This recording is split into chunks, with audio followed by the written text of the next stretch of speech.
अभी अजमेर मेरी पोस्टिंग अभी अजमेर डिस्ट्रिक्ट के अंडर है। मैं स्टेट गवर्नमेंट के अंदर काम करता हूँ। जैसा कि सर ने आपको बता दिया है कि मैं एमबीबीएस डॉक्टर एंड पीडियाट्रिशियन हूँ। और मैं हूँ तो पीडियाट्रिशियन, मगर मुझे बहुत अच्छा लगता है कि मैं हर डिजीज या जो भी बंदा मेरे पास आए हैं उसकी मैं हेल्प कर सकूँ। कल राजेश सर ने मुझे एक मैसेज दिया था कि आपको एक न्यू प्रोडक्ट शेयरिंग करना है। और सुबह मैंने वो मैसेज देखा तो मैंने सर को रिप्लाई नहीं किया, क्योंकि वर्ड था कि न्यू प्रोडक्ट शेयरिंग करना है। तो मुझे बड़ा डाउट आ रहा था कि मैं नया क्या प्रोडक्ट शेयर करूंगा। मैंने तो सारे ही शेयर कर दिए, क्योंकि जब हमें प्लेटफॉर्म मिलता है तो हम सब कुछ बोल देते हैं। तो फिर मैंने बहुत सोचा सोचा और सर को फिर फोन किया और सर से परमिशन लिया, तो सर ने बोला कि हाँ एग्जैक्टली मैं यही चाहता था। तो मैंने आज इस प्रोडक्ट शेयरिंग को थोड़ा सा पेशेंट की जुबानी के साथ जोड़ने का प्रयास किया है। और वो है कि उस बंदे को, पेशेंट है मुख्तियार अली, वो हमारे लोकल एरिया से बिलोंग करता है। उसको एक प्री कैंसरस कंडीशन था माउथ के अंदर। तो थोड़ा सा अपन इसके बारे में थोड़ा सा बात कर लेते हैं कि उसको हमने डायग्नोसिस किया था ओरल म्यूकोजल फाइब्रोसिस। हुआ ये था कि वो बंदा मेरे पास आया और उसने मुझे बोला कि उसके मुंह के इस इनसाइड जो आप गम देख रहे हैं, उस गम पे एक वाइट कलर का स्कार था। उसको हम बोलते हैं प्री कैंसरस कंडीशन। और वो कैंसर कंडीशन में जाने वाला, ठीक है। ओरल म्यूकोजल फाइब्रोसिस होता ये है कि किसी भी कैंसरस कंडीशन को पैदा होने के लिए पहले प्री कैंसरस कंडीशन में जाना होता है।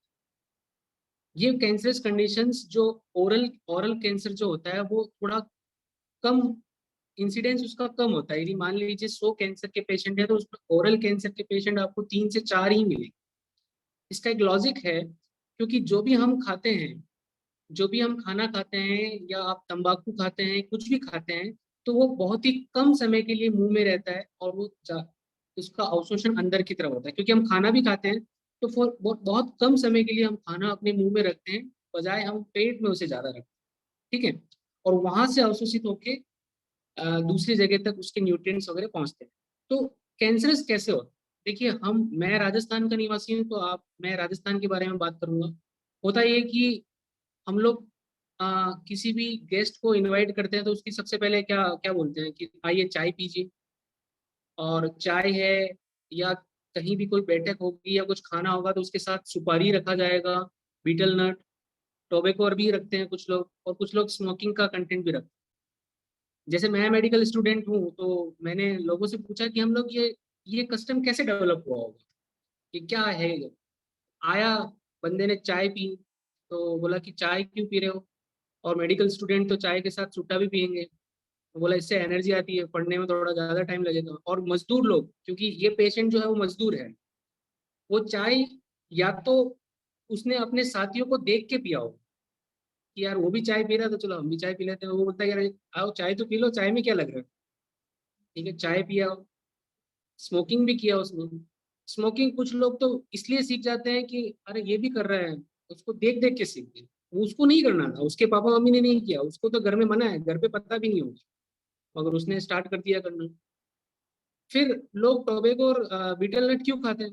अरे चाय पीने के बाद मुंह थोड़ा मीठा हो गया है, क्यों ना सुपारी और गुटखा खा के उसको थोड़ा एकदम एक्साइटिंग एनर्जेटिक वाला कर दिया।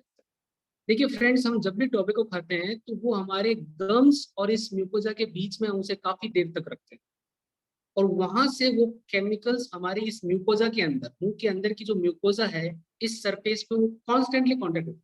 कोई भी बंदा यदि गुटखा खा रहा है तो कम से कम 5 मिनट तक तो उसे इस जगह में रखेगा। उससे वो हमारी स्किन जो होती है वो पतली होने लग जाती है। पतली होने के साथ साथ धीरे धीरे वो डैमेज होने लग जाती है, हल्का सा घाव बनने लग जाता है, ठीक है। तो उसे हम बोलते हैं प्री कैंसरस कंडीशन। अरे लाइट लाइट चालू कर दो।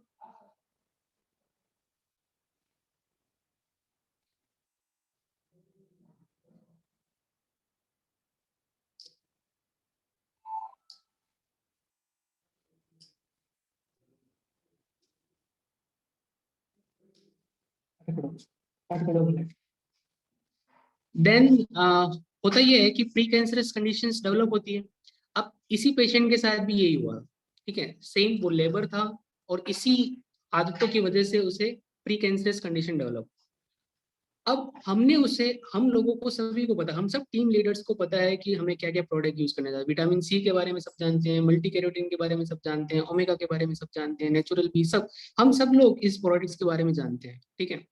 मगर कभी कभी क्या होता है कि कुछ इंसिडेंट्स और कुछ कहानियों को सुनकर हम अपने आसपास इन लोगों को आइडेंटिफाई कर सकते हैं और हम हमारा बिजनेस और ज्यादा ग्रो कर सकते हैं। इसलिए मैं इस कहानी को थोड़ा इतना इलोबरेट करके आपके सामने बता रहा हूँ। तो इस केस में हमने सबसे पहले हमने एमवे के प्रोडक्ट को यूज किया। सबसे पहले हमने यूज किया ग्लिस्टर पेस्ट, क्योंकि उसको किसी डॉक्टर ने बोल दिया था कि यदि तू ब्रश करेगा तो वो जो तेरा जो वुंड हो रखा है वो और ज्यादा बढ़ने लग जाएगा, क्योंकि उसको ट्रॉमा होता है। एंड ये अच्छी बात है, क्योंकि ट्रॉमा होने से जो हीलिंग हम करना चाहते हैं वो नहीं हो पाएगा, ठीक है। तो हमने उसे ग्लिस्टर का पेस्ट दिया और उसने हमने बोला कि आप एक काम कीजिए, आप उसे फिंगर से ही करना स्टार्ट कर दीजिए, क्योंकि जब तक ओरल हाइजीन मेंटेन नहीं होगी हम उस केस को कभी डील नहीं कर पाएंगे। उसके बाद में हमने उसमें यूज किया विटामिन सी। और विटामिन सी, क्योंकि हमें पता है कि हमारा जो विटामिन सी है वो 400 mg का है, हमने उसे 200 mg ओरली देना स्टार्ट किया। हमने उसको 2 टैबलेट मॉर्निंग, 2 टैबलेट इवनिंग और 2 टैबलेट आफ्टरनून में भी हमने स्टार्ट किया।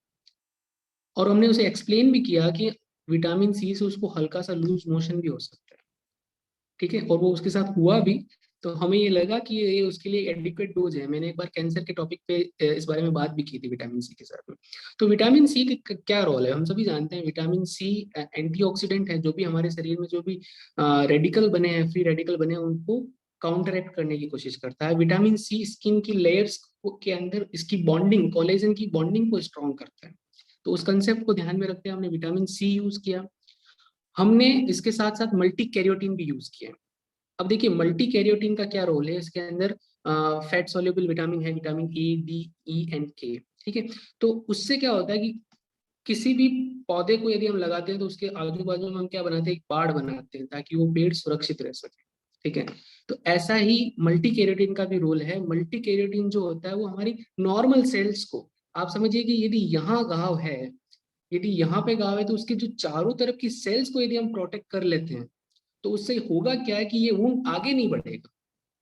और उसी कंसेप्ट को ध्यान में रखते हैं हमने उसको मल्टी कैरियोटीन भी 2-2 टैबलेट यूज की। क्योंकि होता क्या है कि जब तक पेशेंट को रिजल्ट नहीं मिलेगा वो आपके पास वापस नहीं आए। और हमें ये पता था कि ये प्री कैंसरस कंडीशन है, इसको हमें एग्रेसिवली हैंडल करना है, तभी जाके वो रिवर्ट बैक हो पाए। वहां उसको जरूरत एक बाल्टी पानी की नहीं थी, उसे एक टैंकर्स की जरूरत थी। तो इसलिए हमने उसे एक लॉट ऑफ सप्लीमेंट देने की कोशिश की, ठीक है। उसके बाद में हमने यूज किया नेचुरल बी विथ ईस्ट, क्योंकि उसके अंदर वाटर सॉल्युबल विटामिन होते हैं। क्योंकि जैसे यदि मुंह के अंदर यदि छाले हैं तो अल्सर हैं, तो ऑब्वियसली है कि हम खाना कम खाएंगे, क्योंकि हमें पेन होता है, हमें जलन होती है। तो ऑटोमेटिकली जो हमारे न्यूट्रिएंट्स की कमी की वजह से आयरन की कमी हो जाती है, खून की कमी होने लग जाती है। तो हमने यहाँ पे नेचुरल बी यूज किया। उसके साथ साथ हमने चेरी आयरन भी दिया। वैसे आयरन कॉन्ट्राइंडिकेटेड है कैंसर कंडीशन में, बट उसकी आयरन डेफिशिएंसी को कम करने के लिए हमने आयरन भी यूज किया। और फिर हमने यूज स्टार्ट करना किया है ओमेगा, क्योंकि ओमेगा होता है एंटी इंफ्लेमेटरी। तो ये सारे प्रोडक्ट्स हमने यूज किए। मेरे पास उस बंदे का बिफोर का फोटो तो नहीं है, मगर आफ्टर का फोटो है। क्या मैं शेयर कर सकता हूँ क्या उस? आपने मुझे भेजा वही है। हाँ सर, राजेश सर वही फोटो है, आप एक बार दिखाएं सर। मैं शेयर कर लेता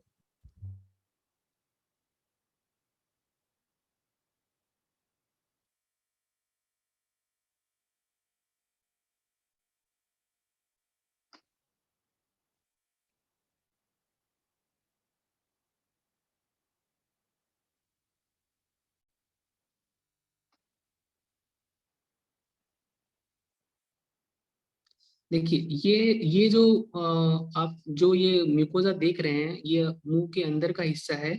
ये नॉर्मल वाला पार्ट है एक साइड का, ठीक है। ये left I think right hand side का है, ये बिल्कुल नॉर्मल है इसका। अब हम जाते हैं अब नॉर्मल पे। ये जो कंडीशन है ये मेरे ट्रीटमेंट देने के बाद की है कंडीशन, ठीक है। इससे पहले यहाँ पे एक बहुत बड़ा सफेद कलर का पैच था जिसे हम बोलते हैं फाइब्रोसिस, और वो ऑलमोस्ट अब रिवर्ट होने लग गया है। और वो पेशेंट अब बिल्कुल हमारे सप्लीमेंट्स भी हम उसको थोड़ा थोड़ा कम करने लग गए हैं, और आप देख सकते हैं बिल्कुल नेचुरल वे में इसकी हीलिंग हो रही है। This is the after photo, before photo हम नहीं ले पाए उसके। Thank you sir, thank you, back to host. Thank you doctor, thank you. आपने बहुत बहुत बढ़िया जानकारी दी, स्पेशली फॉर हमारे यहाँ में भी है इसकी बहुत ज्यादा रिक्वायरमेंट है शायद, है ना। सब लोग सोचते होंगे, अभी जितने पोर्ट प्लेयर के लोग हैं सोच रहे होंगे अरे यार चलो